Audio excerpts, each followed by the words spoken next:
আরো জোরে বলি আলহামদুলিল্লাহ। রব্বানা লাকাল হামদ হামদান কাসীরান তাইয়্যিবান মুবারাকান ফি। সম্মানিত ভাইরা, আজকে প্রথমে আপনাদের সাথে একটা কথা মিটাতে চাই। সেটা হলো, আমি যে এখানে কোরআনে কথা বলেছি, এখানে আপনাদের মধ্যে গ্রুপ থাকতে পারে, কয়েকটি গ্রুপ থাকতে পারে।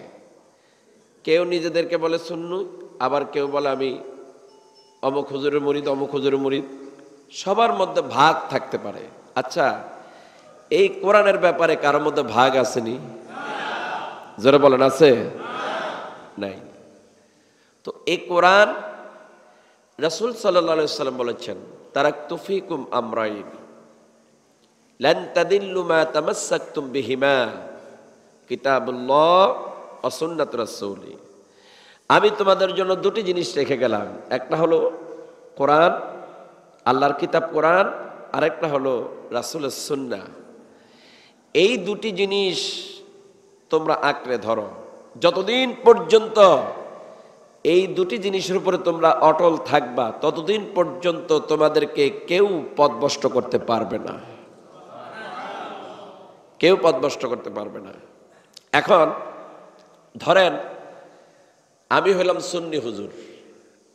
আমি কি হুজুর? সুন্নি হুজুর। সুন্নত ছাড়া কোনো হুজুর আসেনি? টুপি সুন্নত, দাড়ি সুন্নত, পাঞ্জাবি সুন্নত, কোরআন তেলাওয়াত সুন্নত, হাদিস পড়া সুন্নত, সালাম দেওয়া সুন্নত, মানুষের সাথে ভালো আচরণ করা সুন্নত, সবটাই তো সুন্নত। ঠিক কিনা? বলেন না, ঠিক কিনা? এখন আমি এলাম কি? সুন্নি হুজুর। এখন আপনারা কি এই ব্যাপারে কেউ দ্বিমত আছেন নাকি? দ্বিমত আছেন? সুন্নি কাহাকে বলে? সুন্নি তো তাকেই বলে যার মধ্যে সুন্নতের অনুসরণ আছে, যে প্রত্যেকটি সুন্নত মেনে জীবন পরিচালনা করে, তাকেই সুন্নত বলে। এখন যার মধ্যে সুন্নত নাই, সেটা কি সুন্নি নাকি শয়তানের অনুসারী? আমি শরীয়তপুর, এই কথাটা আমি প্রায় সময় বলি। কয়েক জায়গায় মাহফিল করতে গেছিলাম, আমার ধরছে। একজনে বলতেছে দাড়ি নাই, মুখেতে সিগারেটের গন্ধ আসতেছে, মানে এলোমেলো অবস্থা, একটু ফেন্ডা দেন তো, এলোমেলো অবস্থা। তা আমাকে বলছে, হুজুর আপনি সুন্নি হুজুর না ওহাবি হুজুর? আমি তো হ্যাঁ করে আছি, কি বলে? আমি বললাম, আপনার এই কথা জানার উৎসাহ কেন? আমি তো হুজুর সুন্নি, এই জন্য আপনি জিজ্ঞাসা করলাম আপনি ওহাবি না সুন্নি। আমি বললাম, আপনার কথার জবাব দেওয়ার আগে জিজ্ঞাসা করি, আপনার যে সুন্নি, আপনার সুন্নতের কি আছে? আমি অমুক হুজুরের মুরিদ, আমার হুজুর কইছে আমি আহলে সুন্নাত ওয়াল জামাত, এই জন্য আমি সুন্নি। তারপরে আমি বললাম, তো আপনার দাড়ি কই? আমি দাড়ি রাখি না। তো দাড়ি না রাখলে তো সুন্নতের বরখেলাপ হয়।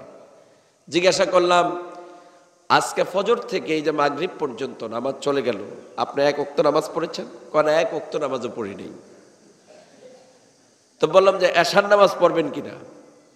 জিজ্ঞাসা করলাম, বললো যে না, আমি এশার নামাজও পড়বো না। তবে নামাজ পড়বেন না কেন? আমার হুজুর বলেছেন কিয়ামতের ময়দানে উনি আমার ছাড়া জান্নাতে যাবে না। আচ্ছা, এই ধরনের পীর সাহেবদের কাছে মুরিদ হওয়া যারা হয়,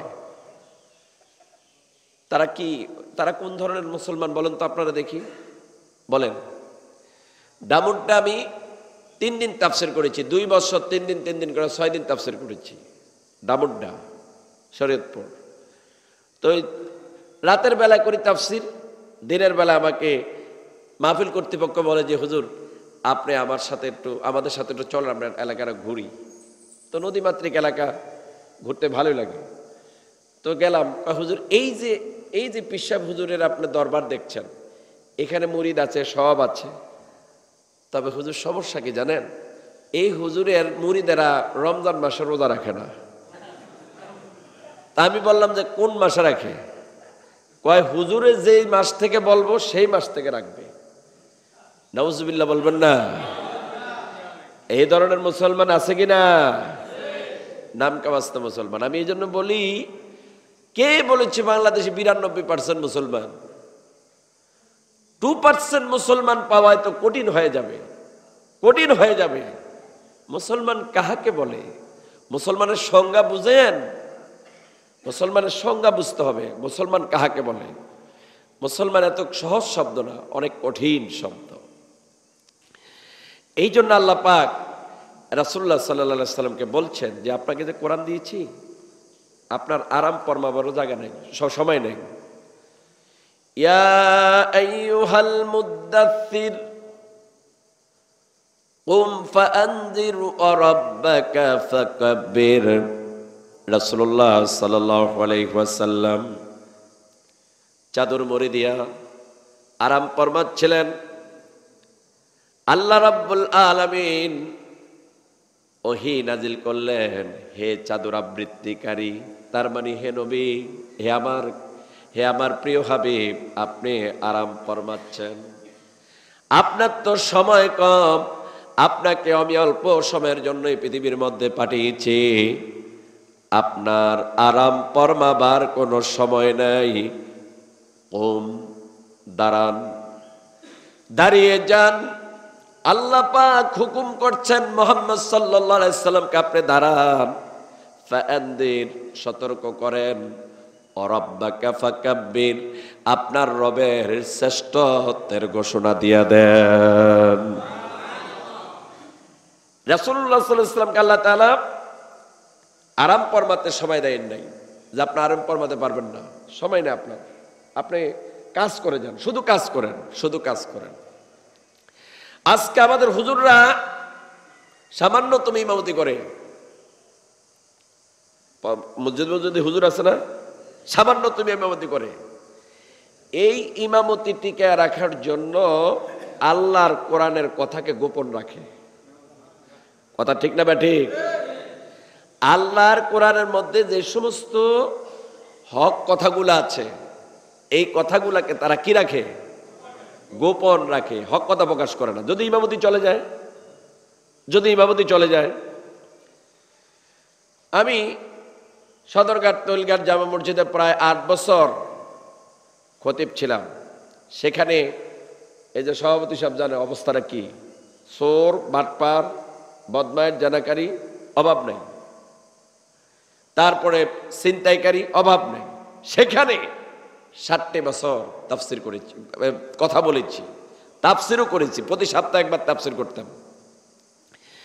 সেখানে আপনার এই যে বিদ্যুৎ প্রতিমন্ত্রী এলাকা, সেটা দীপু সাহেবের এলাকা, সেটা তা আমি সেখানে দীর্ঘ বছর কথা বলেছি। আমার উপরে কত ঝড় ঝাপটা গেছে, আল্লাহ সাক্ষী, আমি কখনো আল্লাহর একটা কথা গোপন করি না। যত বাধা এসেছে আল্লাহর কোরআনের কথা উচ্চ কণ্ঠে আমি বলে গিয়েছি। আমার সেখানে লোকেরা বলল যে হুজুর আপনি হক কথা বলেন বিদায় এত বছর আপনি এখানে ছিলেন, আর যারা পূর্বে ছিল 2 বছর, 2.5 বছর, 3 বছর বেশি এখানে কেউ টিকে নাই, কিন্তু আপনি আজকে এতটা বছর এখানে কাটিয়ে গেছেন একমাত্র হক কথা বলার কারণে। আল্লাহ রাসূল সাল্লাল্লাহু আলাইহি ওয়াসাল্লাম যখন এই কোরআন পেলেন,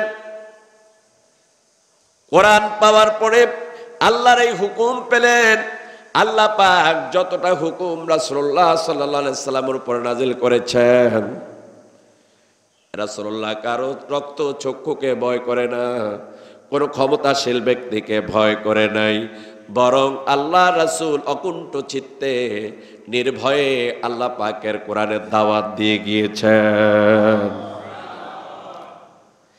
রাসূলুল্লাহ সাল্লাল্লাহু আলাইহি ওয়াসাল্লাম হক কথা বলেছেন। আমি ওই যে একদিন বলেছিলাম না, সামাজিকতা টিকায় রাখার জন্য আল্লাহর কোরআনের কথা গোপন করে, সামাজিকতা টিকায় রাখার জন্য। কয় হুজুর এই সমাজ আমরা একত্রিত হয়ে চলতে চাই, এই সমাজের মধ্যে ঝামেলা টামেলা লাগেন না, এখানে উল্টাপাল্টা কথা বলেন না। আসলে উল্টাপাল্টা কথা না, মানে আল্লাহর কথা তেমন বললেন না, এই কোন রকম কথাবার্তা বলে এখানে তাফসীর শেষ করে যান। এই সামাজিক ইসলাম চলছে। ভাইয়েরা আমার, রাসূলুল্লাহ সাল্লাল্লাহু আলাইহি সাল্লাম এই পৃথিবীর মধ্যে যদি সমঝোতা করে চলতেন, রাসূলুল্লাহকে আবু জাহেল প্রস্তাব দিয়েছিল, আবু লাহাব, আবু সুফিয়ান প্রস্তাব দিয়েছিল যে হে মুহাম্মদ সাল্লাল্লাহু আলাইহি ওয়াসাল্লাম, তুমি আমাদের কয়েকটি প্রস্তাবে রাজি হও, তাহলে আমরা তোমাকে অনেক সুযোগ সুবিধা দিয়ে দেব, তোমার উপরে কোনো নির্যাতন চলবে না, কেউ তোমাকে মারতে আসবে না, কেউ তোমাকে গালিগালাজ করবে না। সেই প্রস্তাবটা হলো, তুমি যদি আমাদের বাপ দাদার ধর্মের বিরুদ্ধে দাওয়াত ছেড়ে দাও, তাহলে তোমাকে আমরা এই মক্কার ক্ষমতা দিয়ে দেব, তুমি আমাদের প্রধান হবে, তুমি আমাদেরকে পরিচালনা করবে, ক্ষমতা দিয়ে দেব। এই মক্কা সবচাইতে সুন্দরী নারী যে, তাকে তোমার কাছে বিবাহ দিয়া দেব, তোমাকে বিশাল প্রাসাদ নির্মাণ করে দেব, তুমি যে মাঝে মাঝে অসুস্থ হয়ে যাও, আবল তাবল কথা বলো আমাদের বাপ দাদার ধর্মের বিরুদ্ধে, এ অসুস্থতার কারণে আমাদের টাকা দিয়া তোমাকে চিকিৎসা করে দেব, তারপরও তুমি আমাদের বাপ দাদার ধর্মের বিরুদ্ধে কথা বলো না, রাজি আছো কিনা? আল্লাহ রাসূল এতক্ষণ পর্যন্ত চুপ করে শুনলেন। এবার শোনেন, আমার মতো মৌলবীরা যদি এরকম প্রস্তাব দিত, তাহলে বলতাম যে কিছুদিন রাজত্ব করে নেই, সুন্দরী নারী বিবাহ করে নেই, আমি এত ক্ষমতার মালিক হয়ে যাব। এই লোভের মধ্যে আমার মতো দুর্বল ইমানদার হলে পড়ে যেত। রাসূলুল্লাহ সাল্লাল্লাহু আলাইহি সাল্লাম এই প্রস্তাবের কথা শুনে বললেন, চাচাজি, আপনারা তো আমাকে এতক্ষণ পর্যন্ত প্রস্তাব দিলেন, আমি শুনেছি, তবে আপনি তো যেই প্রস্তাব দিয়েছেন এটা তো সহজ। এই আকাশের সূর্য যদি আমার ডান হাতে এনে দেন আর চন্দ্র যদি বাম হাতে এনে দেন, এটা সম্ভব না। তারপরে শুনে রাখেন, আমি রাসূল সূর্য দেওয়ার পরও, চন্দ্র দেওয়ার পরও আল্লাহর দিন থেকে, আল্লাহর হকের দাওয়াত থেকে, কোরআনের দাওয়াত থেকে এক চুল পরিমাণও সরে যাব না। রাসূলুল্লাহ সাল্লাল্লাহু আলাইহি ওয়াসাল্লাম যখন এই ঘোষণা দিলেন, আল্লাহ রাসূলের উপরে শুরু হয়ে গেল ইস্তেমরুলার অত্যাচার। আরে কি অত্যাচার, কি অত্যাচার! রাসূলুল্লাহ সিজদাতে গিয়েছেন, আর কাফের বেঈমানেরা উটের নারী বুড়ি এনে আল্লাহ রাসূলের পেটের মধ্যে উঠিয়ে দিল।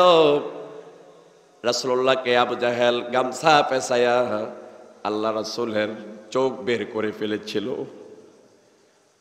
এত অত্যাচার করল, রাসূলুল্লাহ ধৈর্য ধারণ করলেন, হকের থেকে দূরে সরে যান নাই। আল্লাহ পাক বললেন, ইয়া আইয়ুহান নাবিয়্যু হাসবুকাল্লাহ, এ নবী, আমি আল্লাহ আপনার জন্য যথেষ্ট, আমি আল্লাহ আপনার জন্য যথেষ্ট।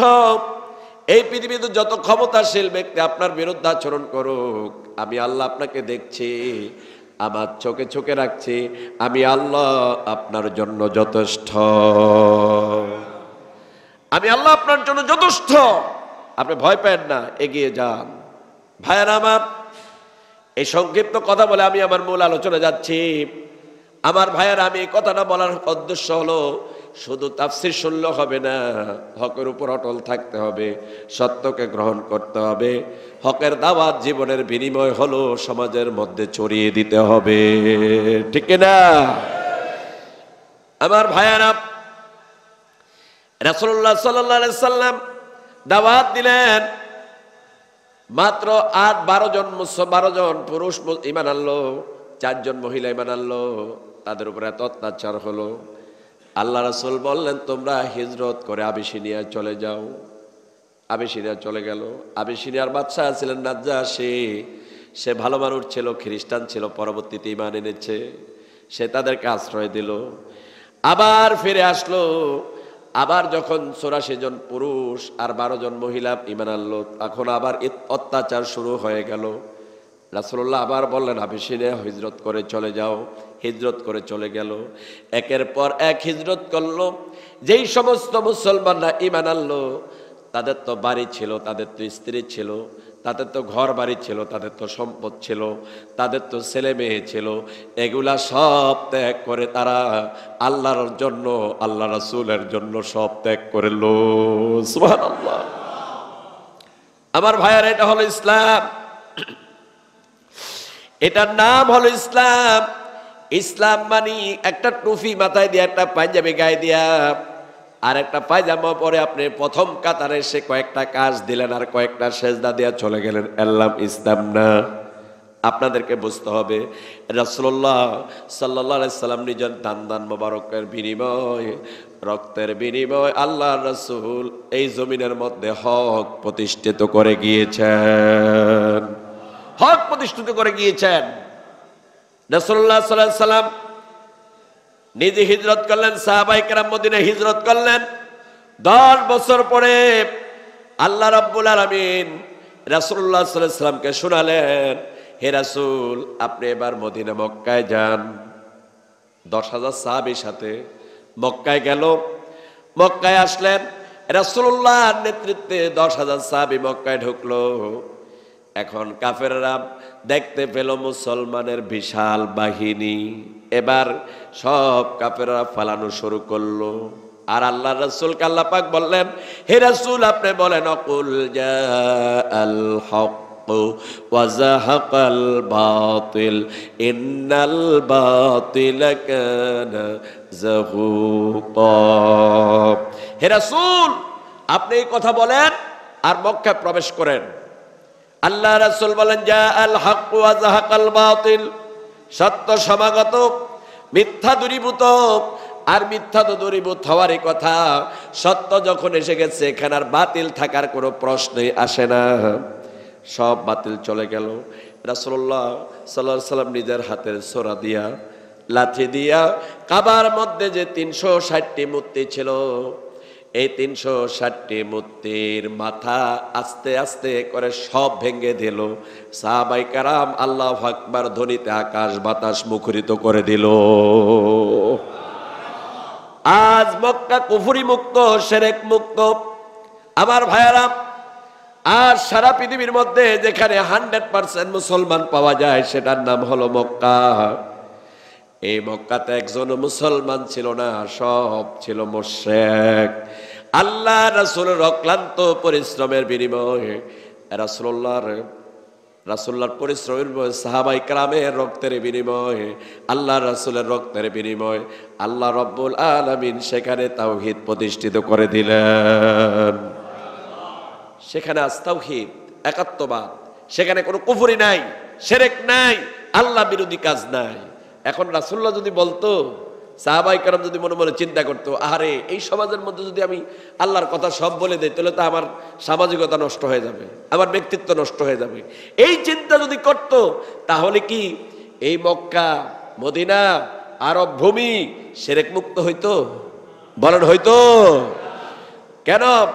এই আলেম সমাজ, এই মুসলমান, আল্লাহর হক কথা, আল্লাহর দ্বীনের কথা যারা গোপন করে তাদের মতো জালেম এই পৃথিবীর মধ্যে আর কেউ নাই। আল্লাহ পাক কোরআনুল কারীমের মধ্যে বলেছেন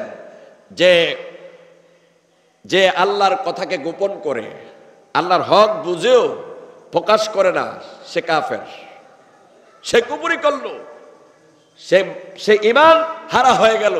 যে আল্লাহর কথাকে গোপন করে, আপনি মুসুমুসু করবেন আর আল্লাহর দ্বীন নষ্ট হবে।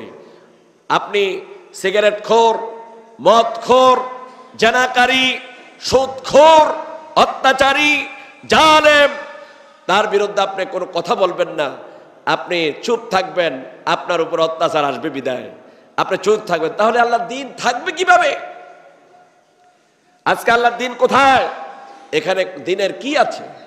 আমি তো দেখতে পাচ্ছি দ্বীনের কি আছে এখানে।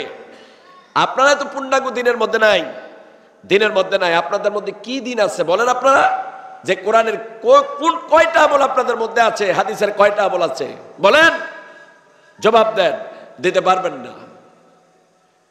এই জন্য বন্ধুগণ, আপনাদের সবাইকে আসতে হবে কোরআনের পথে। হক কথা আজ থেকে প্রচার হোক। আপনারা কি চান? কারা কারা চান দেখি? আল্লাহু আকবার বলেন। লিল্লাহি তাকবীর, নারায়ে তাকবীর। রাজি তো ইনশাআল্লাহ? এ হক প্রচার করে দিতে হবে। কুফরি, শিরক, সমস্ত নতুন নতুন আবিষ্কার করা দিন, এগুলা যেন সব ধ্বংস হয়ে যায়, শুধুমাত্র আল্লাহর দিন যেন জমিনের মধ্যে থাকে, আমরা এটাই চাই, ঠিক কিনা? আল্লাহ পাক সকলকে বুঝার তৌফিক দান করুক, বলেন আমিন। কোরআনের আলোকিত বুঝে দাও, হাদিসের যথাযথ জ্ঞান দাও, কোরআনের আলোকিত বুঝে দাও। সবাই বলেন, কোরআনের আলোকিত বুঝে দাও, হাদিসের যথাযথ জ্ঞান দাও, কোরআনের আলোকিত বুঝে দাও, বলেন আমিন। আল্লাহ যেন কোরআনের জ্ঞান আপনাদের মধ্যে ঢুকিয়ে দেয়, আলো ঢুকিয়ে দেয়, ইমানের নূর যেন আল্লাহ পাক ঢুকিয়ে দেয়, বলি আমিন। আল্লাহর ভালোবাসা, রাসূলুল্লাহ সাল্লাল্লাহু আলাইহি ওয়াসাল্লামের ভালোবাসা ছাড়া পৃথিবীর মধ্যে সম্মানিত হবেন না, হবেন না, হবেন না। দুজনে ভালোবাসা রাখতে হবে। তারপর আল্লাহ পাকের যত বিধিবিধান আছে এগুলা মেনে চলতে হবে। আল্লাহ পাক তৌফিক দেখ, বলেন আমিন। নম্বর আয়াত থেকে আজকে শুরু করি। আউযু বিল্লাহি মিনাশ শাইতানির রাজিম। বিসমিল্লাহির রাহমানির রহিম। রব্বুল মাশরিকাইনি ওয়া রব্বুল মাগরিবাইন, ফাবিআইয়ি আলাই রাব্বিকুমা তুকাদ্দিবান। মারাজাল বাহরাইনি ইয়ালতাকিয়ান, বাইনাহুমা বারজাখুন লা ইয়াবগিয়ান, ফাবিআইয়ি আলাই রাব্বিকুমা তুকাদ্দিবান। يخرج منهما اللؤلؤ والمرجان، فبأي آلاء ربكما تكذبان. وله الجوار المنشآت في البحر كالأعلام، فبأي آلاء ربكما تكذبان. صدق الله العظيم. সবাই বলি আমানতু বিল্লাহ। আল্লাহর এই কোরআনের যা শুনলেন তার প্রতি ঈমান এনেছি। কি আনলাম? বলেন আমানতু বিল্লাহ। আল্লাহর এই কোরআনের যে বাণী শুনলাম এগুলোর প্রতি আমরা পূর্ণাঙ্গ ঈমান আনলাম, ঠিক কিনা? তো আল্লাহ পাক বলছে রাব্বুল মাশরিকাইনি ওয়া রাব্বুল মাগরিবাইন, তিনি দুই উদয়স্থল ও আস্থাস্থলের রব। তিনি আল্লাহ, যিনি সূর্যকে উদয় করেন এবং অস্ত নেন। তো দুই বলা হলো কেন? দুই বলা হলো কারণ হলো দিন একটা হলো ছোট আর একটা হলো কি বড়। বর্তমানে দিন ছোট নাকি বড়? বলেন তো। দিন বড়, দিন দিন দিন বড় হচ্ছে আর রাত কি হচ্ছে? ছোট হচ্ছে। এইভাবে করে উদয়স্থলকে দুই ভাগে ভাগ করা হয়েছে। তো আল্লাহ পাক বলছে মাশরিক মানে হচ্ছে কি? পূর্ব।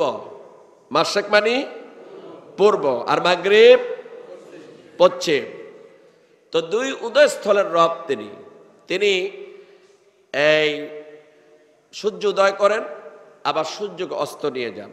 তো আল্লাহ পাক বলছেন হে বান্দা দেখো তো, আমি যদি সূর্য উদয় না করতাম তাহলে তো তুমি দিনের আলোই দেখতে পেতে না, তাহলে তো পুরাটা রাতে থেকে যেত, সারা জীবন রাত থেকে যেত, কখনো দিনের আলো আসতো না।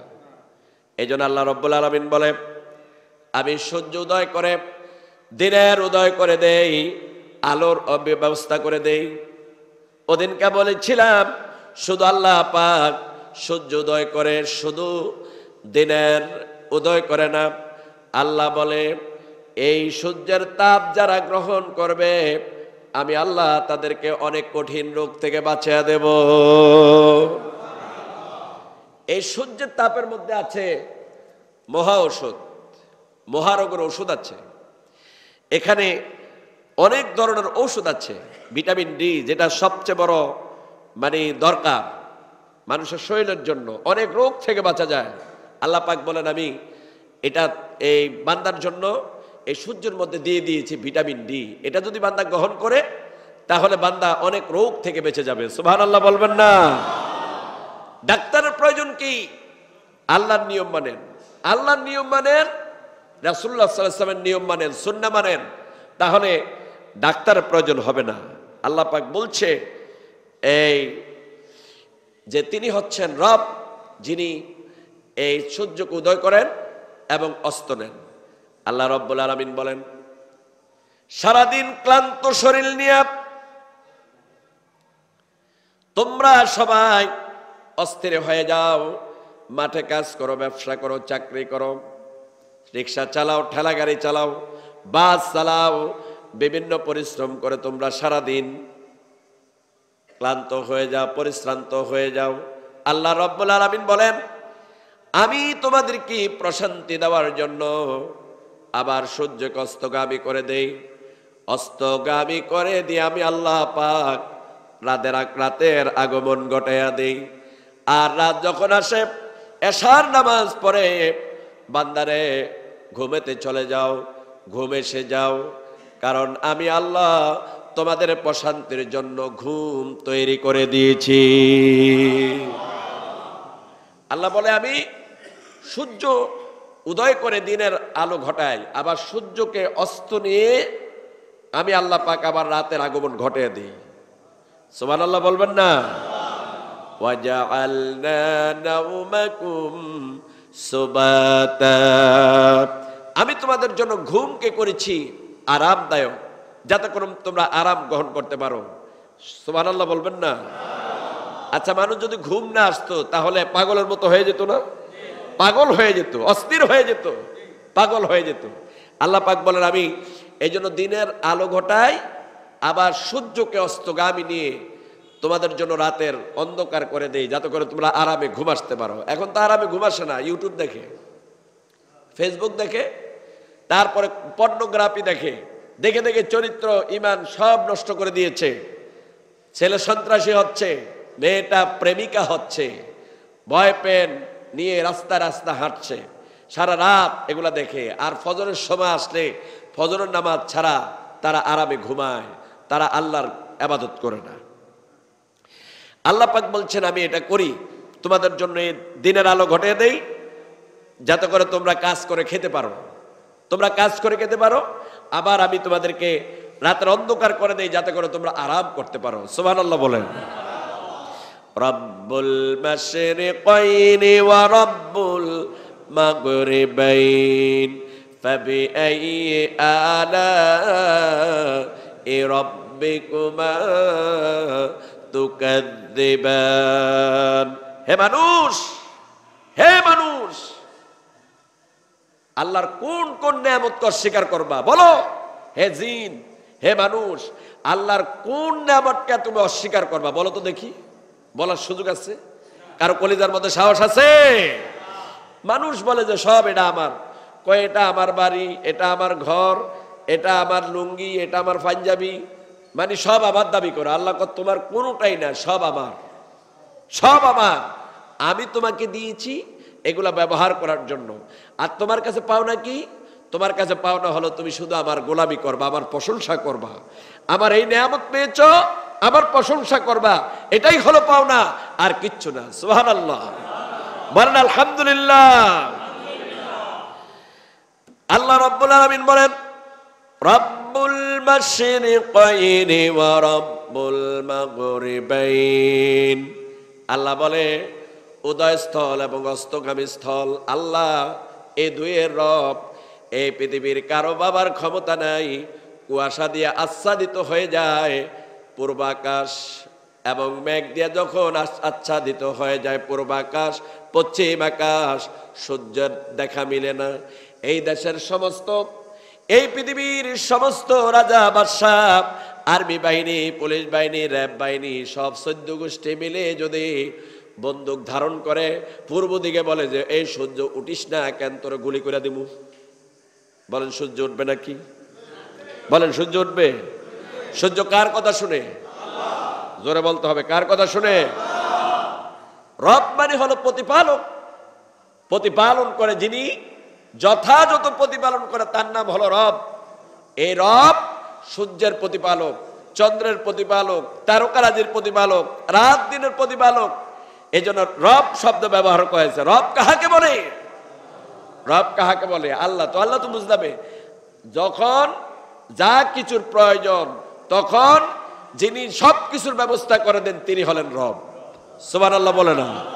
কথা বুঝেই না, কথা বুঝে না। যখন যা প্রয়োজন, যার যা দরকার, তখন যিনি সব কিছুর ব্যবস্থা করে দেন তিনি কে?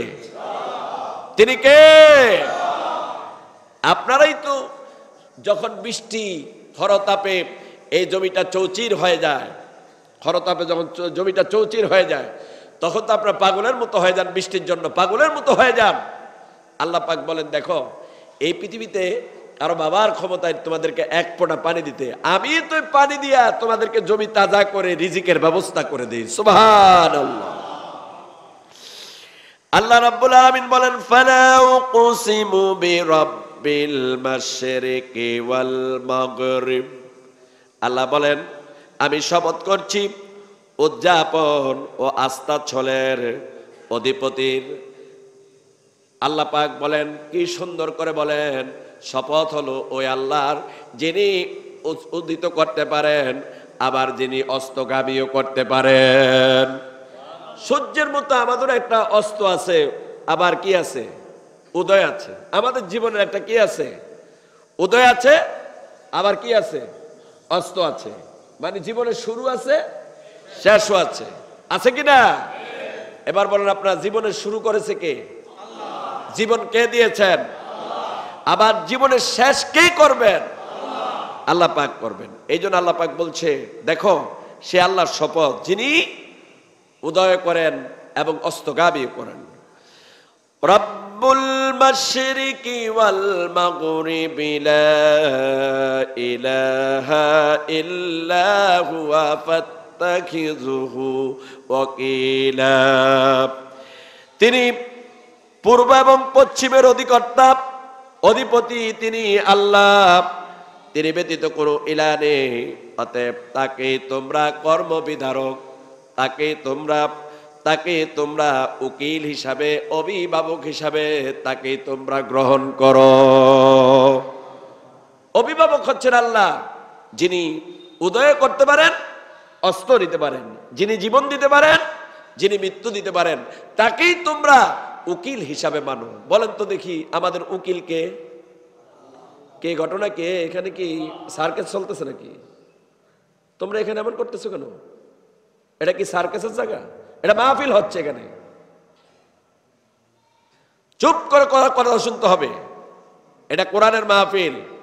কোরআনের মাহফিলে যারা কথা বলে তারা কবিরা গুনাহ করে।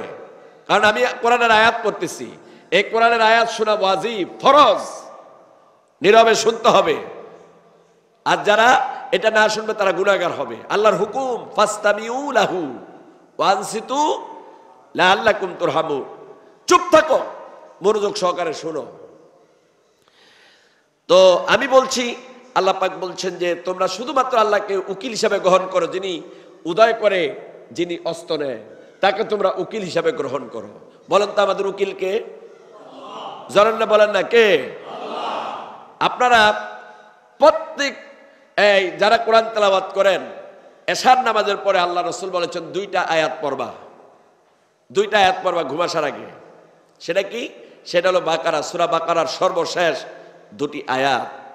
সর্বশেষ যে আয়াতগুলা, একবার সর্বশেষ যে আয়াতটা আছে এটার মধ্যে আল্লাহ পাক কি বলছেন, কি বলেছেন সেখানে? লা ইউকাল্লিফুল্লাহু নাফসান ইল্লা উসআহা লাহা মা কাসাবাত ওয়া আলাইহা মাকতাসাবাত রব্বানা লা তুআখিযনা ইন নাসিনা আও আখতানা রব্বানা ওয়া লা তাহমিল আলাইনা ইসরান كما حملته على الذين من قبلنا ربنا ولا تحملنا ما لا طاقة لنا به واعف عنا واغفر لنا وارحمنا أنت مولانا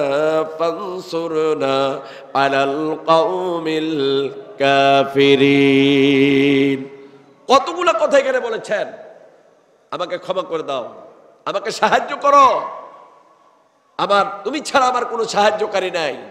তাহলে অভিভাবক যিনি, তিনি তো পারেন সাহায্য করতে, তিনি পারেন সবকিছুর সমস্যার সমাধান করে দিতে। এই জন্য আল্লাহ পাক বলছেন যে তোমরা আল্লাহকে অভিভাবক হিসাবে গ্রহণ করে নাও। পৃথিবীর কোনো মানুষ তোমাদের অভিভাবক হলে এটা স্থায়িত্ব থাকে না, স্থায়িত্ব থাকে না। এই জন্য তোমরা আল্লাহকে অভিভাবক হিসাবে গ্রহণ করো। আমার ভাইয়েরা, আবু তাহের সাহেব, এই যে সভাপতি সাহেব, জনাব আবু তাহের সাহেব, জনাব সভাপতি সাহেব নুরুজ্জামান সাহেব, মনিরুজ্জামান সাহেব, ওনাদের অনেক পয়সা আছে, অনেক টাকা আছে। আপনি একদিন চাইলেন, 2 দিন চাইলেন, 3 দিন আপনাকে দিবে। এই 3 দিনের পরে যদি আবার যান, আপনার পরে বিরক্ত হবে নাকি ভালোবাসা প্রদর্শন করবে? বলেন না, জোরে বলতে হবে। কি করবে? বলবে যে এই লোকটা বারবার আমার কাছে আসে, কেন আমি দিতে পারবো নাকি? আল্লাহ বলে, বান্দারে, আমি যে তোমাদের অভিভাবক, আমি যে তোমাদের অভিভাবক, আমি যে তোমাদের উকিল, তোমরা আমার কাছে চাও, আমাকে গ্রহণ করো। যতবার চাইবা আমি বিরক্ত হই না, বরং আমার বান্দা যতবার চাইবে ততবার আমি আল্লাহ খুশি হই। আল্লাহর কাছে চাইতে হবে। কার কাছে চাইতে হবে? তাহলে আমাদের রব হলেন আল্লাহ, এই মাসের মাগরিবের রব হলেন আল্লাহ। এবার বলেন তো, দক্ষিণ উত্তরের রব কে?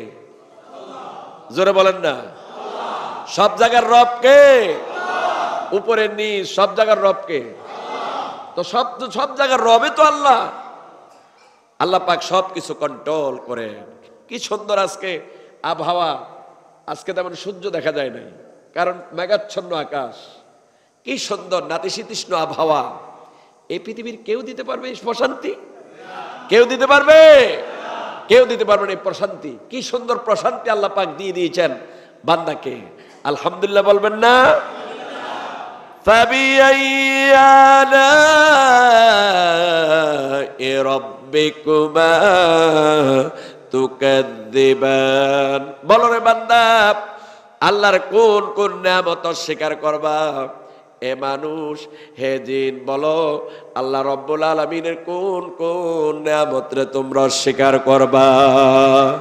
কোনটা অস্বীকার করতে পারবেন? পারবেন? পারবেন না।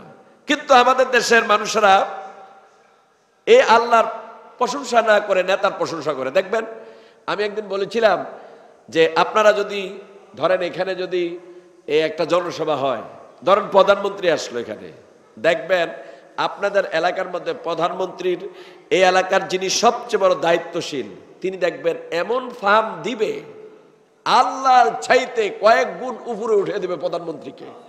নাউজুবিল্লাহ বলেন। দেশ দরদি, জনদরদি, যিনি আমাদের অভিভাবক, মানে কইতে কইতে লাইন কোথায় গেছে খবরও নাই, এত বলা বলছে, এত প্রশংসা আল্লাহরও করে না। আর আল্লাহ বলে, শুধুমাত্র আমার একবার ডাক দে, আমি আল্লাহ তোরে 70 বার ডাকে সাড়া দিয়া দেব। উকিল ফাত্তাখিযু ওয়াকিলা, ফাত্তাখিযুহু ওয়াকিলা, আল্লাহকে উকিল হিসাবে গ্রহণ করো। আল্লাহকে অভিভাবক হিসাবে গ্রহণ করো, তিনি অধিপতি, তিনি সব কিছু করতে পারেন, তাকে তোমরা উকিল হিসাবে গ্রহণ করো। তাহলে বন্ধুগণ কি সুন্দর কথা আল্লাহ পাক শোনাচ্ছেন। সময় যেহেতু কম, আমি সামনে আরেকটু আগাই। এরপর আল্লাহ রাব্বুল আলামিন বলেন, মারাজাল বাহরাইনি ইয়ালতাকিয়ানি বাইনাহুমা বারজাখুল লা ইয়াবগিয়ান।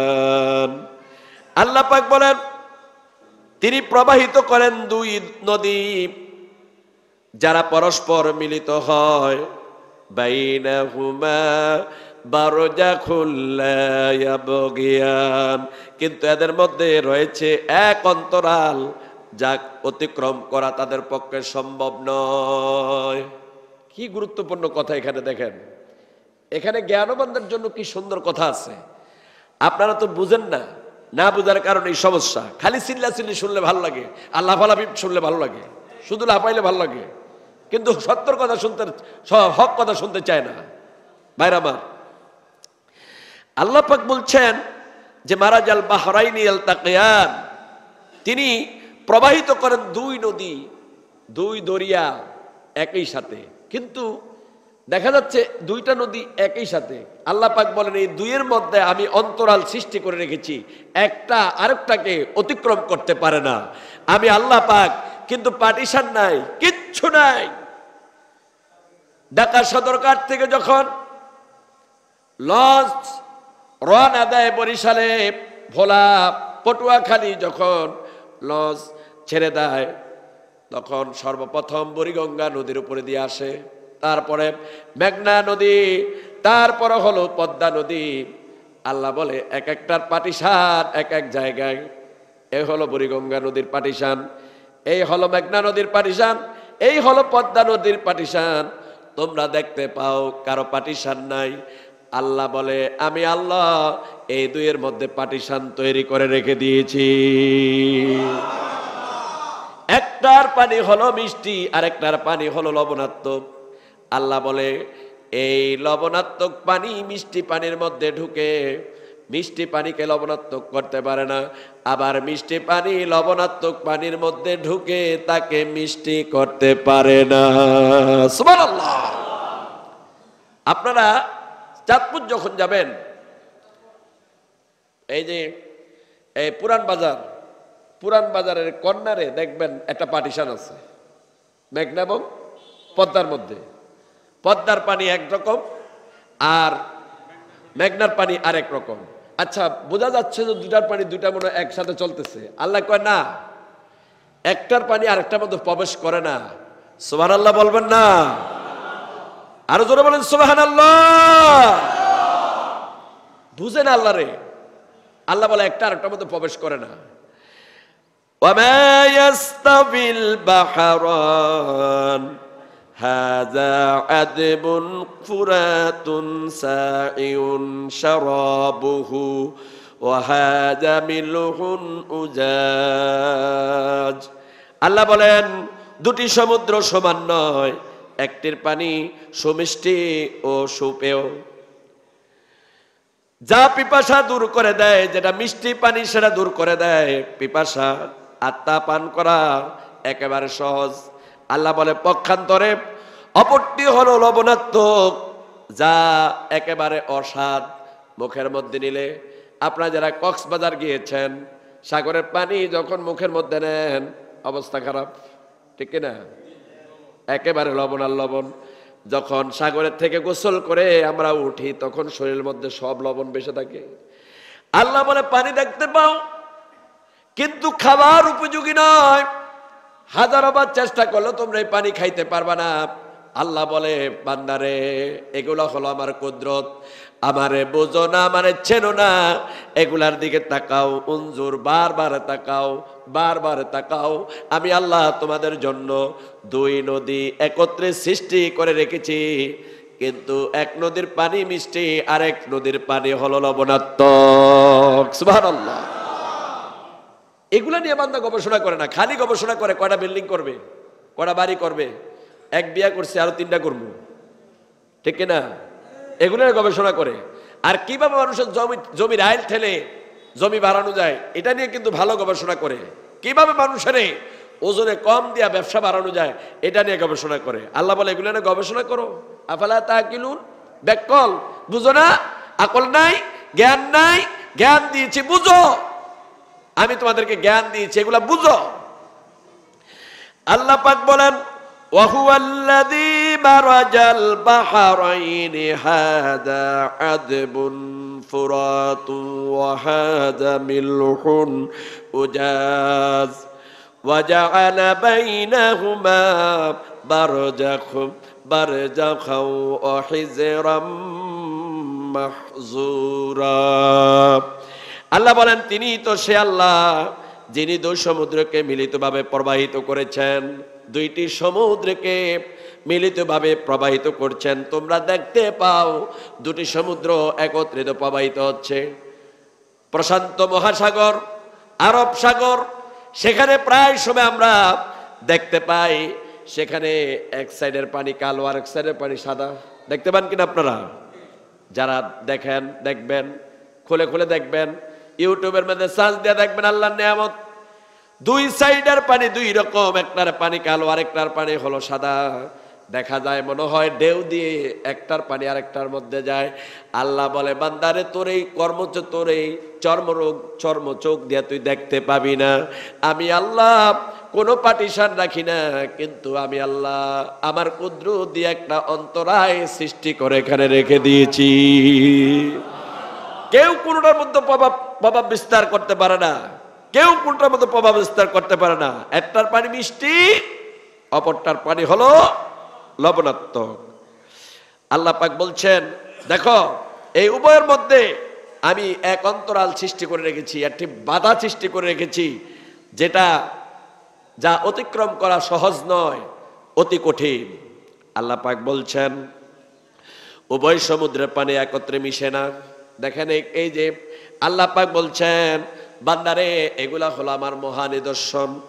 আম্মান জাআলাল আরদা করার ওয়া জাআলা খিলালাহা আনহার ওয়া জাআলা ওয়া জাআলাহা রাওয়াসিয়া ওয়া জাআলা বাইনাল বাহরাইনি হাজিজা আইলাহুম মা'আল্লাহ বাল আকতারুহুম লা ইয়ালামুন। তিনি আল্লাহ, তিনি মহান সত্তা, যিনি পৃথিবীকে করেছেন বসবাস উপযোগী। আপনারা দেখেন আমাদের দেশে এই সুন্দরবন আছে। আপনারা সুন্দরবনে গেছেন কখনো? অনেকে গেছেন। আমরা ভিআইপি গেস্ট হিসাবে গিয়েছিলাম। 7 বেলা অন্তর জুড়েয়া এই হরিণের গোস্ত খাইছি, আলহামদুলিল্লাহ। ভিআইপি গেস্ট হিসাবে নিয়েছিল আমাদেরকে। আমরা একটা গাড়ি নিয়ে গিয়েছিলাম, আমাদেরকে স্পিড বোট দিছে সুন্দরবন দেখার জন্য। দেখলাম এবং ফোর্স দিয়েছে আমাদের সাথে, নিরাপত্তা বাহিনী দিয়েছে যাতে করে ভিতরে ঢুকতে পারি। তো দেখলাম এই সুন্দরবন বিশাল এরিয়া নিয়ে, এই সুন্দরবনের আশেপাশে বসবাস করে না মানুষ, বলে না করে কিনা? সেখানে লোকেরা বসবাস করে। সুন্দরবনে আছে বিশাল বিশাল বাঘ, রয়্যাল টাইগার, যার নাম শুনলে কলিজার মধ্যে পানি শুকিয়ে যায়। মানুষ যদি দেখে পাগল হয়ে যায়, মানুষের জীবন শেষ, বেহুশ হয়ে যাবে। এত বিশাল বিশাল রয়্যাল বেঙ্গল টাইগার আল্লাহ পাক বাড়ি রেখেছেন সেখানে। তো আল্লাহ পাক বলছেন আমি এই জমিটাকে বসবাস উপযোগী করেছি। দেখো তোমার পাশেই সুন্দরবন, তুমি এই গ্রামে বসবাস করো, আর এই হলো সুন্দরবন, এই হলো পার্টিশন। সুন্দরবনের কোনো বেড়া নাই, বাদ নাই। ইচ্ছা করলে বাঘ এখান থেকে তোমার ঘরে ঢুকে সবার ঘাট মটকাইয়া সবাইকে খেয়ে চুরমার করে দিতে পারে। আল্লাহ বলে দেখো এই যে সৃষ্টি আমি করলাম, তোমারে দিলাম এখানে বসবাস করার জন্য, আর বাঘেরই দিলাম তোমার পাশে বসবাস করার জন্য। আল্লাহ বলে বান্দারে এই দুনিয়াতে তোমাকে বসবাস উপযোগী করে দিলাম, তোমার পাশে বাঘ বসবাস করে। এই বাঘের আমি বলেছি বাঘ এই সীমা পর্যন্ত তোর সীমা, এর বাহিরে যাবি না। ওই সীমাতে লোকালয়, ওখানে জনপদ বসবাস করে, এখানে যাবি না, এখানে থাকবি, এর বাহিরে যাবি না।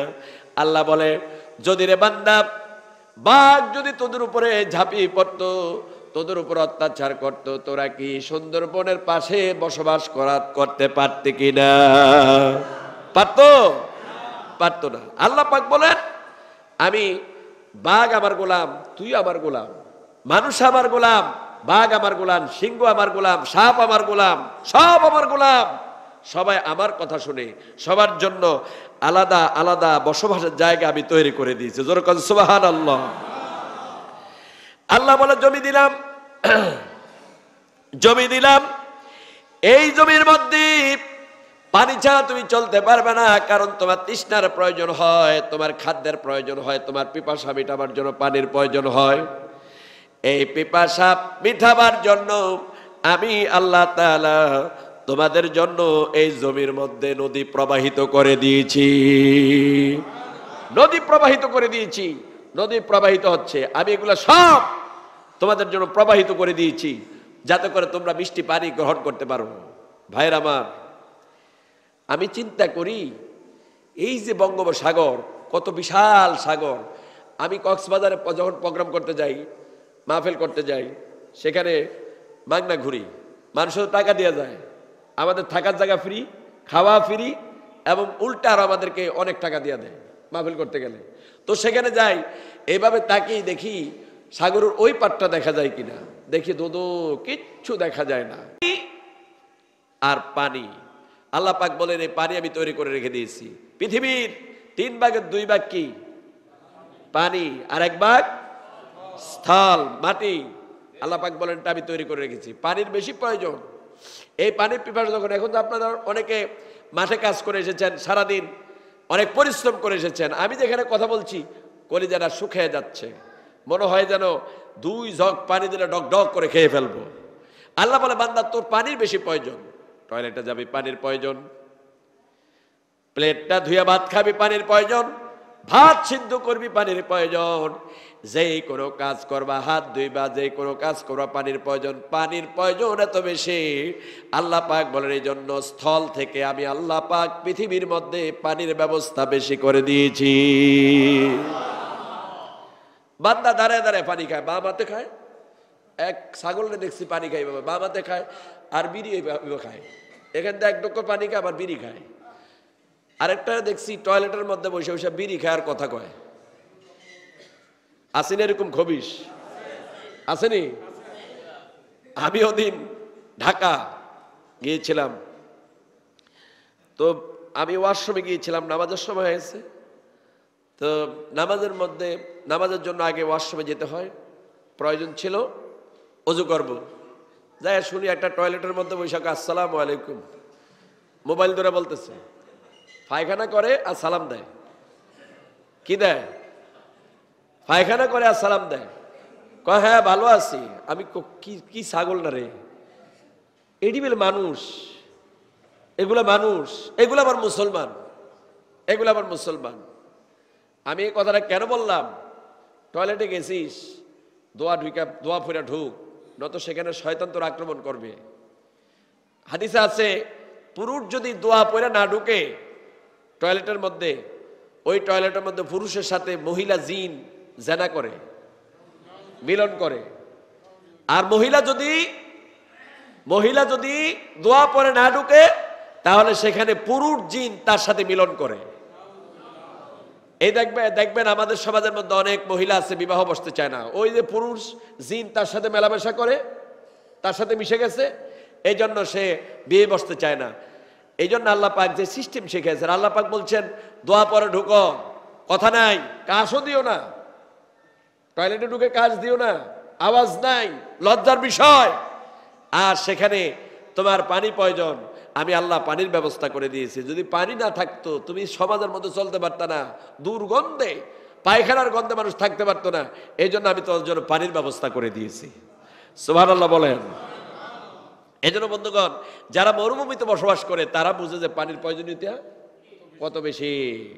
আপনারা তো জনমের মতো পানি অপচয় করেন, কি পর্যন্ত পানি অপচয় করে, দরকার 1 বালতি ব্যবহার করে 5 বালতি, আরো বেশি, আরো বেশি। এই জন্য আল্লাহ পাক বলছেন আমি পানির ব্যবস্থা করে দিয়েছি, তাতে শ্রাবণ করেছি পর্বত। আমি সিলেটে গিয়েছিলাম, মাহফিল করতে সেখানে গিয়েছিলাম।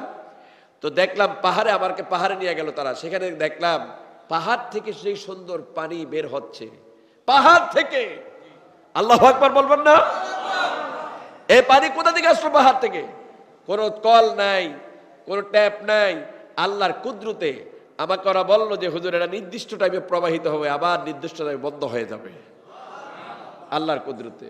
মারাজাল বাহরাইনি ইয়ালতাকিয়ানি বাইনাহুমা বারজাখুল লা ইয়াবগিয়ান। দুই নদী একই সাথে প্রবাহিত হচ্ছে। আল্লাহ বলে দুইটা তোমরা দেখতে পাও, একসাথে চলাফেরা করে, কিন্তু আমি আল্লাহ অন্তরায় সৃষ্টি করে রেখেছি। একটার পানি মিষ্টি, আরেকটার পানি হলো লবণাত্মক। একটার পানি পান করবা, আর এই লবণাত্মক পানিতে যেই মাছ সৃষ্টি হবে, এই মাছ সবচাইতে সুস্বাদু। সুবহানাল্লাহ। বলেন তো দেখি, কোন মাছ সবচাইতে সুস্বাদু? তো ইলিশ মাছ কোন পানিতে হয়? লবণাত্মক পানিতে হয়। কিসের মধ্যে? লবণাত্মক পানিতে হয়, সাগরের মধ্যে হয়। সুবহানাল্লাহ বলেন। লবণাত্মক পানির মাছ সবচাইতে সুস্বাদু। আল্লাহ পাক বলেন আমি সুস্বাদু করে দিয়েছি। আপনারা কি বিরক্ত হচ্ছেন? সময় তো কম, এই তো হয়ে যাচ্ছে, ছাইরা দিব। আপনারা বিরক্ত হয়েন না, কেমন?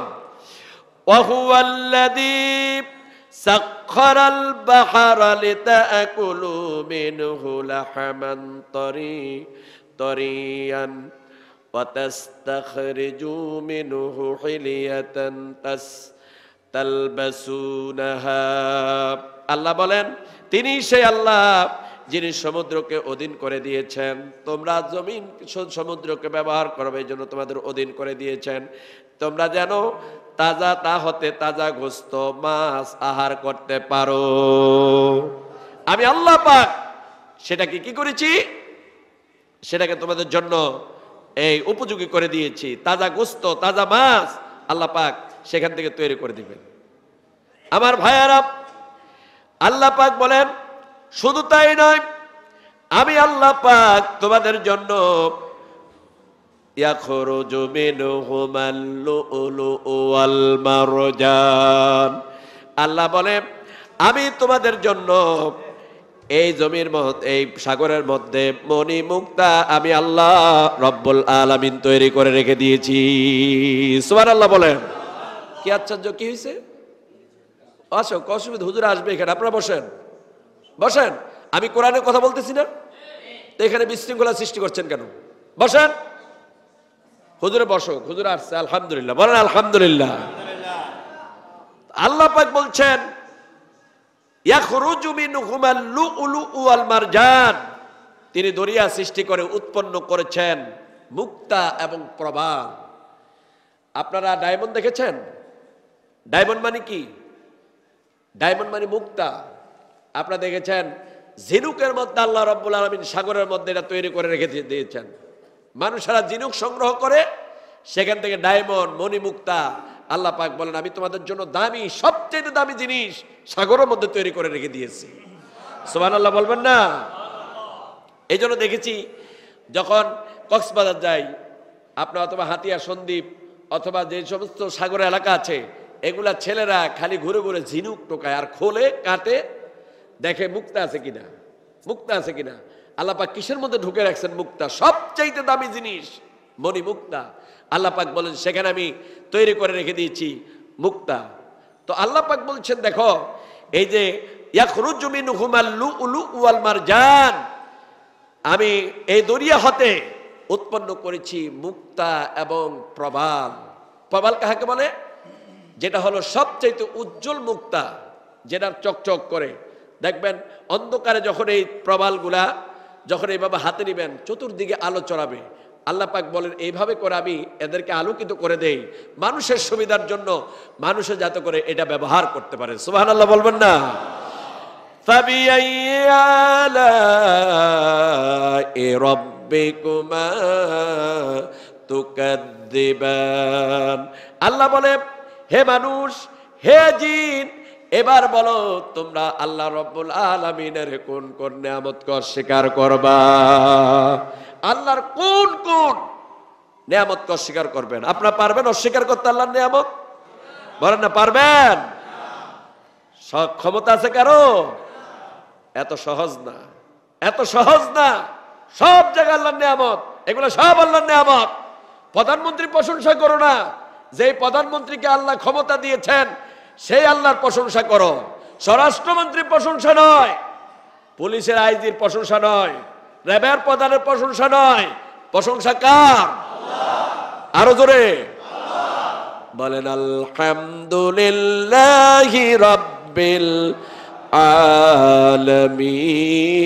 আলামিন। আবারও বলেন আলহামদুলিল্লাহি রাব্বিল আলামিন। আলহামদুলিল্লাহ। আজকে 7 দিন কথা বললাম, আজকে আমার কাছে একটু তৃপ্তি বেশি লাগছে। আলহামদুলিল্লাহ বলবেন না? আচ্ছা, আপনারা যদি প্রতিদিন এইভাবে আসতেন ভালো হইতো না খারাপ হইতো? আপনারা এতদিন আসেন না কেন? আসছেন এই জায়গাটা পড়তো, আজকে তো অনেক মানুষ হয়েছে, এই জায়গাটা পড়তো, কিন্তু এদিক দিয়ে হইতো না। আপনারা এতদিন কোথায় ছিলেন ভাইরা? কোরআন থেকে কেন বঞ্চিত হলেন? এই দামি দামি কথাগুলো তো শোনার দরকার ছিল, দামি দামি কথাগুলো শোনা দরকার ছিল। এই পৃথিবীতে আপনাদেরকে কেউ রক্ষা করতে পারবে না। বারবার বলি, বারবার, যত বড় পীর সাহেবের কাছে মুরিদ হন, আল্লাহর কসম কোন পীর বা কোন বড় হুজুর আপনাদেরকে জান্নাতে নিতে পারবে না। জান্নাতে নিবে আল্লাহর এই কোরআনের আইন। কে নিবে? আল্লাহর কোরআনের আইন। মানে কার আইন? জোরে মানতে রাজি আছেন তো? 2 হাত আকাশের দিকে উত্তোলন করে বলেন আল্লাহু আকবার। আল্লাহ তৌফিক দেখ, বলেন আমিন। ভাইরা, আজানের সময় হয়ে গেছে, আমরা আজান দিবার জামাত করব ইনশাল্লাহ। তো এই জন্য তো আমি আপনাদেরকে এই 7 দিন কোরআনের কথা শুনিয়েছি। আমি ছোট্ট একটি মানুষ, ক্ষুদ্র মানুষ। আবার নামাজের পরে তো বলতাম। আচ্ছা জি, আচ্ছা, আমার এক অনুরোধ করছে ইমাম সাহেব আবার হুজুরের পরে একটু বলার জন্য। হুজুরে বলবে তো? হুজুর বলার পর আমি একটু বলবো ইনশাল্লাহ। থাকবেন নি? বিরক্ত হবেন? ইনশাল্লাহ। তো আজকে এখন আজান হবে, আজানের পর জামাত হবে, 5টা জামাত হবে ইনশাল্লাহ। এই তো আজানের পর জামাত 5টা। যাদের ওযু নাই তারা ওযু করে আসবেন, 5টা ইনশাল্লাহ জামাত হয়ে যাবে ইনশাআল্লাহ। আল্লাহ পাক বাকি কথা যতটুকু সময় পাই এতটুকু বলে দেবে ইনশাল্লাহ। আজকে এই পর্যন্ত সকলেই ওযু করে নামাজের জন্য প্রস্তুত। এখন আজান হবে। উপকৃত হবেন যদি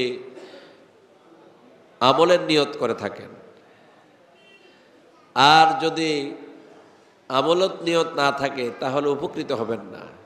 তো আল্লাহ তাআলা সকলের জীবনটাকে কোরআন দিয়ে আলোকিত করে দিক, বলেন আমিন। তো বিগত 7 দিন, আজকে সহ 7 দিন কথা হলো। তো আপনাদের প্রতি আমার একটা দাবি আছে, সেটা হলো তাআবানু আলাল বিররি ওয়াত তাকওয়া ওয়ালা তাআবানু আলাল ইসমি ওয়াল উদওয়ান। তোমরা পরস্পরকে আল্লাহর ভীতি কাজে এবং নেকের কাজে সহযোগিতা করো, সাহায্য করো, আর সীমালঙ্ঘনের কাজে এবং পাপের কাজে তোমরা সাহায্য করো না। আপনারা বলেন সবাই, আজকে 7 দিন যে এখানে কোরআনের কথা হলো, এটা কি ভালো কাজ না খারাপ কাজ? শুধু ভালো না, পৃথিবীর শ্রেষ্ঠ কাজ কোরআনের দাওয়াত। আমান আহসানু কাওলাম মিম্মান দাআ ইলাল্লাহ ওয়া আমিলা সালিহান ওয়া ক্বালা ইন্নানি মিনাল মুসলিমিন। তার কথার চাইতে কার কথা উত্তম? যে মানুষদেরকে আল্লাহর দিকে ডাকে এবং নিজে নেক আমল করে ঘোষণা দেয় আমি মুসলমানদের একজন। সুবহানাল্লাহ বলেন। তাহলে এটা হলো উত্তম কাজ, আল্লাহর রাস্তায় ডাকা। আপনার আল্লাহর কথা শুনেছেন, আল্লাহর রাসূলের কথা শুনেছেন, কোরআন হাদিসের কথা শুনেছেন, আল্লাহ তাআলা যেন সে অনুযায়ী আমল করার তৌফিক দান করেন, বলেন আমিন। আরেকটি কথা হলো, আমরা সবাই আল্লাহর জান্নাতে যেতে চাই, বলেন ঠিক কিনা? কারা কারা দেখি জান্নাতে যাবেন? দুই হাত তোলেন না। জান্নাতে যাবেন তো? আচ্ছা, জান্নাতে যাবেন। কি দিয়া যাবেন? বিমান দিয়া? বাস দিয়া যাবেন? তো কি দিয়া যাবেন? আমল। কি আমল সেটা? আমল তো কয়েকটা আছে। নেক আমল তো ঠিক আছে, নেক আমল তো অনেক আছে। এখন কোন আমল দ্বারা সবচেয়ে সহজভাবে আল্লাহর জান্নাতে যাওয়া যাবে? কোন আমল দ্বারা সেটা জানেন আপনারা?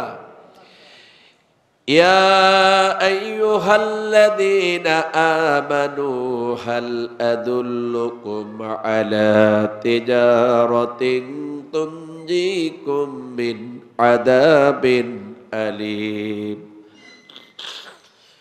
তুমিনুনা বিল্লাহি ওয়া রাসূলিহি ওয়া তুজাহিদুনা ফি সাবিলিল্লাহি বিআমওয়ালিকুম ওয়া আনফুসিকুম যালিকুম খায়রুল লাকুম ইন কুনতুম তা'লামুন।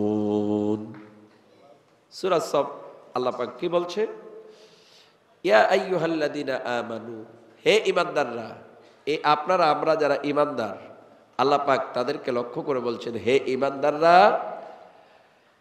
আমি কি তোমাদেরকে এমন একটি ব্যবসার কথা বলবো না, যেই ব্যবসা করলে তোমরা জাহান্নামের যন্ত্রণাদায়ক আযাব থেকে বাঁচতে পারবা?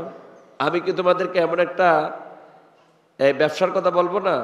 আপনারা বলেন অবশ্যই বলেন ঠিক কিনা? আচ্ছা, এই কথাটা কার? আল্লাহ পাক বলছে, আমি কি তোমাদেরকে এমন একটা ব্যবসার কথা বলবো না, যেই ব্যবসা করলে তোমরা যন্ত্রণাদায়ক আযাব থেকে বাঁচতে পারবা? এমন একটা ব্যবসার কথা বলবো না? তো এই ব্যবসার কথা আল্লাহ বলছেন, আমি ব্যবসা করব তোমাদের সাথে, তোমরা আমার সাথে ব্যবসা করো। আচ্ছা, আল্লাহর সাথে ব্যবসা করা কি সবার জন্য সহজ? কার জন্য? মুমিনদের জন্য। যারা মুমিন ঈমানদার, তাদের জন্য ব্যবসা করা একেবারেই সহজ, একেবারে সহজ। এখন আল্লাহ পাক বলছে যে এই ব্যবসা করলে তোমরা জাহান্নামের যন্ত্রণাদায়ক আযাব থেকে বেঁচে যাবে, বলেন আলহামদুলিল্লাহ। এখন ব্যবসার কথা বলবো আপনাদেরকে, বলবো। তুমিনুনা বিল্লাহি ওয়া রাসূলিহি ওয়া তুজাহিদুনা ফি সাবিলিল্লাহি বিআমওয়ালিকুম ওয়া আনফুসিকুম যালিকুম খায়রুল লাকুম ইন কুনতুম তা'লামুন। আল্লাহ বলে, তোমাদের ব্যবসার প্রথম ধাপ হলো তুমিনুনা বিল্লাহ, আল্লাহ এবং তার রাসূলের প্রতি ঈমান আনবে। আল্লাহ এবং তার রাসূলের প্রতি ঈমান আনবে। কার কথা? হ্যাঁ, আমার দিকে তাকান। কার কথা? এক নাম্বার ব্যবসার ধাপ কি? প্রথম ব্যবসার ধাপ কি? আল্লাহ এবং তার রাসূলের প্রতি ঈমান আনা। এটা হলো এক নাম্বার কথা। দুই নাম্বার কি? অতুজাহিদুনা ফি সাবিলিল্লাহি বিআমওয়ালিকুম ওয়া আনফুসিকুম। আল্লাহ বলে দুই নাম্বার কথা হলো তোমরা আগে ঈমান আনতে হবে, আল্লাহ এবং তার রাসূলের প্রতি পূর্ণাঙ্গ ঈমান আনতে হবে। ঈমান আনার পরে তোমরা যে ব্যবসা করবা সেটা হলো তোমাদের জান এবং মাল দুইটা দিয়া আল্লাহ রব্বুল আলামিনের সামনে আল্লাহ রব্বুল আলামিনের জন্য লড়াই করবে। কয়টা কাজ? কয়টা কাজ? প্রথম কাজ কি? ঈমান আনা। কার প্রতি ঈমান? আপনারা ঈমান আনছেন তো? ঈমান আনছেন? তাহলে এখন আল্লাহর কথা বিশ্বাস করবেন তো? আল্লাহর সাথে ব্যবসা করবেন তো? তো ব্যবসাটা কেমন ভাবে করতে হবে? প্রথম ঈমান আনতে হবে। সেকেন্ড কথা হলো জান এবং মাল উভয়টা দিয়া আল্লাহর রাস্তায় লড়াই করতে হবে, জিহাদ করতে হবে। আর জিহাদের কথা শুনলে তো অনেকে শরীরে আগুন জ্বলে উঠে। জিহাদ মানে মারামারি না, কাটাকাটি না। জিহাদ মানে প্রাণান্তকর চেষ্টা করা। চূড়ান্ত জিহাদ হলো যদি আমাদের প্রতি কেউ আক্রমণ করতে আসে তার মোকাবেলা করে আল্লাহ দ্বীন প্রতিষ্ঠা করা, ঠিক না? এখন আসেন আমরা ব্যবসা শুরু করে দিই, বিসমিল্লাহ বলে, ইনশাআল্লাহ, ঠিক আছে নি? যালিকুম খায়রুল লাকুম ইন কুনতুম তা'লামুন। আল্লাহ বলে এটা তোমাদের জন্য উত্তম কাজ যদি তোমরা বুঝো। আর আমরা যদি বেকুব হই তাহলে বুঝতাম না। আমরা শুধু টাকা পকেটে রাখি, তো কয়দিন পরে ক্যান্সার হয়। ক্যান্সার হলে দৌড় দেয় কোথায়? সিঙ্গাপুর, আমেরিকা, তারপরে ভারত। সেখানে গিয়ে চিকিৎসা করে কোটি কোটি টাকা ব্যয় করে। আমার ঢাকার মোতাল্লি সাহেবের স্ত্রীর ক্যান্সার হলো, 2 কোটি টাকা চলে গেছে। তারপরে আমেরিকা নিয়ে গেল, আমেরিকার ডাক্তার বলে আর ডাক্তার দেখালাম নেই, নিয়ে যান। 3 দিন পরে মারা গেল। তো এই 2 কোটি যদি আল্লাহর রাস্তা দিত তাহলে আল্লাহর জান্নাত ওয়াজিব হয়ে যেত। মানুষ কিন্তু আল্লাহর রাস্তা ব্যয় করে, যেখানে লাভ বেশি সেখানে ব্যয় করে কম। আপনি দেখবেন মসজিদে যদি বেতন ধরে ইমাম সাহেবের 100 টাকা, কিফলতা করতে করতে বেতন বাকি পড়ে প্রায় 1 বছর দিতে চায় না, 100 টাকা দিতে চায় না। কিন্তু বন্ধু বান্ধব নিয়ে আড্ডা দিয়া আপনার ঢাকা ফুড লাভার্স, মদিনা গাউসিয়া হাইওয়ের মধ্যে হাজার হাজার টাকা ব্যয় করছে, হাজার হাজার টাকা ব্যয় করছে। আমাদের এক লোক আছে সারা প্রতিদিন হোটেলে খায়, কিন্তু আল্লাহ রাস্তায় টাকা দিতে বলে দিতে চায় না। এখন আপনাদেরকে বলি, আমাদের সবচেয়ে বেশি প্রয়োজন হলো আল্লাহ জাহান্নাম থেকে বাঁচা, ঠিক না?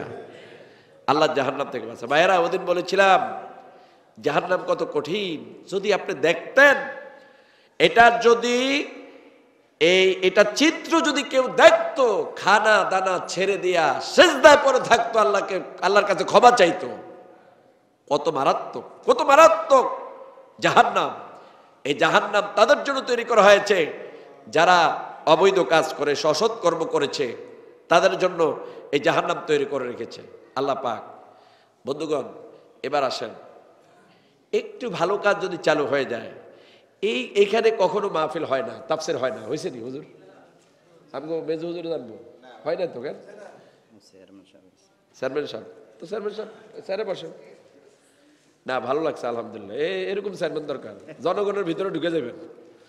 আমি ওদিন ফেনীতে মাহফিল করতে গেছি, ছোট্ট বয়স্ক, মনে হচ্ছে অনেক বয়স্ক, আমার পাশে বসা। তো আমার মসজিদে যিনি মানে মাহফিলে যিনি সভাপতি, আমার কানে কানে হুজুর বিয়ে যেন করতে পারে, দোয়া করেন। কে বিয়ে করবে? চেয়ারম্যান, মানে অবিবাহিত, এত তরুণ, ছোট মানুষ। তো এই তরুণদেরকে আমাদের দরকার আছে। তো আমি বললাম আপনি একটা বক্তব্য দেন না। হুজুর আপনার সামনে আমি আলোচনা করব, এটা আমার বেয়াদবি। কে? হ্যাঁ, আমি বারবার আপনার নাম বলছি। তো আপনি দেখেন, তো আমি যে কথা বলছি, মানুষ যেখানে লাভ সেখানে ব্যয় করে না। কি চেয়ারম্যানটা ঠিক নেই, ব্যয় করে কোথায়? বাজে কাজে। আর শয়তানে বলেছে, আল্লাহকে বলেছে যে আপনার বান্দাগুলাকে আমি এই বাজে কাজে টাকা খরচ করাবো, বাজে কাজে সময় ব্যয় করাবো। করে করে আমি যেভাবে পথভ্রষ্ট হয়েছি ঠিক তেমনি ভাবে এদেরকে আমি পথভ্রষ্ট করে দিব।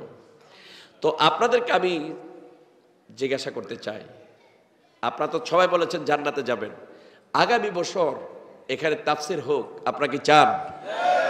কারা কারা দেখি? সবাই চান? আলহামদুলিল্লাহ, সবাই চান আগামী বছর এই তাফসীরের ধারাবাহিকতা টিকে থাকুক, এটা সবাই চান। তো এখন তো কথা বললেই আস্তে মাথাটা নিচু হয়ে যাবে। আমি আপনাদেরকে বলতে চাই, এই তাফসীর করতে খরচ আছে কিনা? আছে। অনেক টাকার প্রয়োজন, অনেক টাকার প্রয়োজন। এই টাকাটা দিবে কে? আল্লাহ আকাশ থেকে এসে দিয়ে যাবে? আল্লাহর বান্দাদেরকে আল্লাহ যে নেয়ামত দিয়েছেন সেই নেয়ামত থেকে বান্দা ব্যয় করবে। অমিম্মা রাযাকনাহুম ইউনফিকুন, আমি যে তোমাদেরকে রিজিক দিয়েছি এই রিজিক থেকে আমার রাস্তায় ব্যয় করো। কৃপণতা করো না, তাহলে কিন্তু ফকির বানিয়ে দেবো। তোমাদেরকে যা দিছি কেড়ে নিয়ে যাব, কেড়ে নিয়ে যাব। তোমাদেরকে আমি দিয়েছি নেয়ামত। অতএব এই যে পকেটের মধ্যে টাকা আছে, আমি গতকালকে আবু তাহের সাহেব আসেনি, চলে গেছে বাহিরে। তো কালকে বলেছিলাম ওই যে পিতামাতার আলোচনা করতে বলছিলাম যে পিতামাতার জন্য আল্লাহ পাক বলছে তোমরা পিতামাতার জন্য ব্যয় করো। ব্যয় করো। পিতামাতাকে খাওয়াইতে পারো না, তোমার বয়স হয়েছে ছোট, এখন পিতামাতারে খাওয়াইতে পারো না, এখন কি করবা? এখন শুধু আল্লাহর রাস্তায় খালি পিতামাতার জন্য ব্যয় করবা, জাহান্নামের আগুন থেকে বাঁচাবার জন্য পিতামাতার জন্য ব্যয় করবা। আল্লাহ পাক বলছেন, অতএব জাহান্নাম থেকে বাঁচার জন্য আমি কয়েকজন বান্দারা দেখতে চাই। কয়েকজন, বেশি না। কত চাইলে হয়? আমার তো জানা নাই, এখানে তো ধনী মানুষ না গরিব মানুষ, আমার তো সব তো ধনী দেখা যাচ্ছে, আলহামদুলিল্লাহ। তো আপনাদেরকে বেশি বলবো না। আমি এখানে যিনি জিন্নত আলী সাহেব, নাকি কই জিন্নত আলী সাহেব কোথায়? দাঁড়ান না, বিসমিল্লাহ কই দাঁড়ান। আল্লাহ আগামী মাহফিল পর্যন্ত বাঁচায় রাখো। হ্যাঁ আচ্ছা ঠিক আছে, আগামী বছর পর্যন্ত আল্লাহ থেকে বাঁচায় রাখো। তো উনি কষ্ট করেছেন। আমি গতকালকে আবু তাহের সাহেবের কাছে 2000 টাকা চাইছি, দিয়ে দিছে, আলহামদুলিল্লাহ। এখন দেখলাম উনি মোট 7000 টাকা দান করেছে, বলেন আলহামদুলিল্লাহ। আমগো চেয়ারম্যান সাহেব পরে দেখ, চেয়ারম্যান সাহেব তো হলো বড় লোক মানুষ, উনি পরে দেখ। আপনাদের কাছে আগে বলতে চাই, এখানে কি কেউ আছেন যে এই মাহফিলের জন্য, এই তাফসীরের জন্য